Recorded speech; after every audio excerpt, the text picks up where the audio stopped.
नमस्कार, मैं अभिनय आकाश और आप देखना शुरू कर चुके हैं प्रभा साक्षी का special show emotional level information यानी एमआरआई। प्रधानमंत्री नरेंद्र मोदी ने पिछले 10 सालों में अंतर्राष्ट्रीय राजनीति में वो कद बनाया जो चीन और पाकिस्तान के हुक्मरान सोच भी नहीं सकते। मोदी की गिनती आज अमेरिका के राष्ट्रपति जो बाइडेन, चीन के राष्ट्रपति शी जिनपिंग, रूस के राष्ट्रपति व्लादिमीर पुतिन जैसे नेताओं के साथ होती है। बल्कि अप्रूवल रेटिंग की माने तो मोदी की पॉपुलैरिटी इन सबसे काफी आगे है। पड़ोसी देशों को लेकर बहुत चर्चा होती है। कहा जाता है कि नरेंद्र मोदी के राज में पड़ोसी देशों से भी संबंध अच्छे नहीं हैं। लेकिन अगर पिछले 10 वर्षों का नरेंद्र मोदी का ट्रैक रिकॉर्ड देखें तो डिप्लोमेसी का ऐसा नजारा देखा गया जिसमें पड़ोसी देश ही नहीं, दुनिया का कोई भी देश भारत के सामने ज्यादा देर तक अकड़ कर नहीं रह सकता। फिर चाहे वो पड़ोसी देश में नेपाल, श्रीलंका या मालदीव हो। इन सबसे इतर दुनिया के सबसे ताकतवर मुल्क अमेरिका और इस्लामिक मुल्कों की तरफ नजर घुमाए तो स्थिति कमोबेश ऐसे ही नजर आएगी।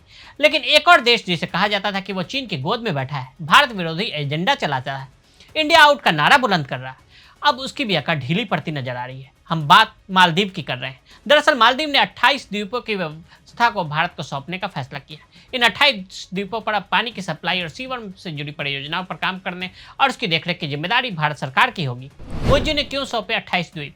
बड़ा और अहम सवाल यह है कि मोदी ने 28 द्वीपों की व्यवस्था भारत को क्यों सौंप दी। आपको बता दें कि मालदीव में होटल और रिसोर्ट्स के लिए कूड़ा फेंकने का सख्त नियम है। होटल और रिसोर्ट्स के लिए कचरे को अलग अलग करना जरूरी है। ठोस कचरे को थिलाफुर्सी द्वीप पर भेजा जाता है, यहाँ उन्हें गलाया जाता है। होटलों और रिसोर्ट को यह सुनिश्चित करना होता है कि उसका कचरा सही तरीके से पैक और लेबल किया गया हो, जिससे वह सुरक्षित रूप से फिलाफुर्सी पहुंचाया जा सके। यह द्वीप माले से 7 किलोमीटर दूर है।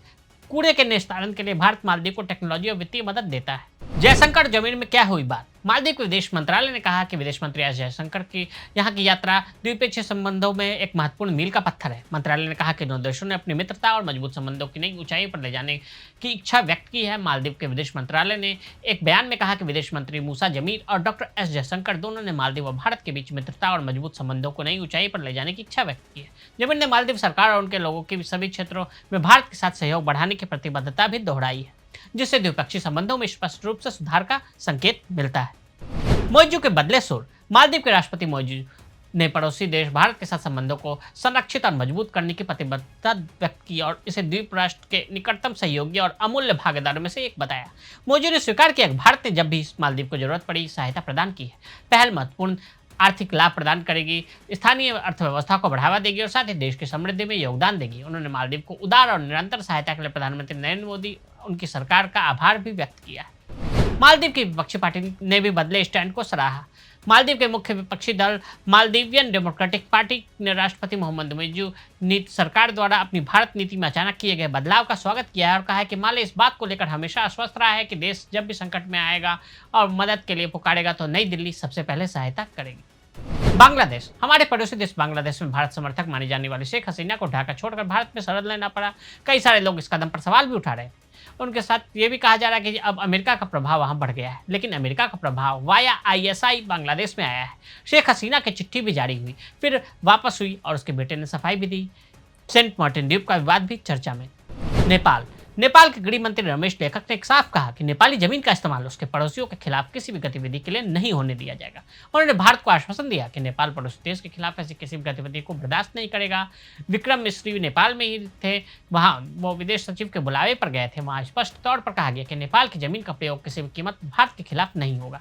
एक समय में यह भी भ्रम फैलाया जाने लगा था कि नेपाल भारत का विरोधी हो गया है। अमेरिका पर नजर डाले तो नमस्ते ट्रंप कार्यक्रम के बाद मोदी संग उनके दोस्ती के चर्चे बहुत थे। लेकिन जब अमेरिकी चुनाव में जो बाइडेन की जीत हुई तो कहा जाने लगा कि अब क्या होगा, बाइडेन संग भारत के रिश्ते कैसे होंगे। कुछ दिन ऐसी खबरें भी चली, लेकिन फिर बाइडेन के विभिन्न मंचों पर खुद ही मोदी की तरफ भागे चले आने की तस्वीरें दुनिया ने देखी। व्हाइट हाउस के राजकीय भोज की बात तो आप सभी को याद होगी। अमेरिका कांग्रेस में संबोधन पर कई बार स्टैंडिंग ओवेशन भी मिला। यानी भारत को कोई फर्क नहीं पड़ता, चाहे सत्ता में कोई भी हो। तो आज हमने आपको भारत की विदेश नीति के बारे में बताया। आज के लिए दे इजाजत। ऐसी रिपोर्ट्स को देखने के लिए देखते रहें प्रभा साक्षी। अगर आप भी लेना चाहते हैं देश दुनिया की तमाम जानकारी तो आज ही सब्सक्राइब करें हमारे चैनल को। साथ ही नीचे दिए बेल आइकन को जरूर दबाएं ताकि हर अपडेट आप तक पहुंच सके।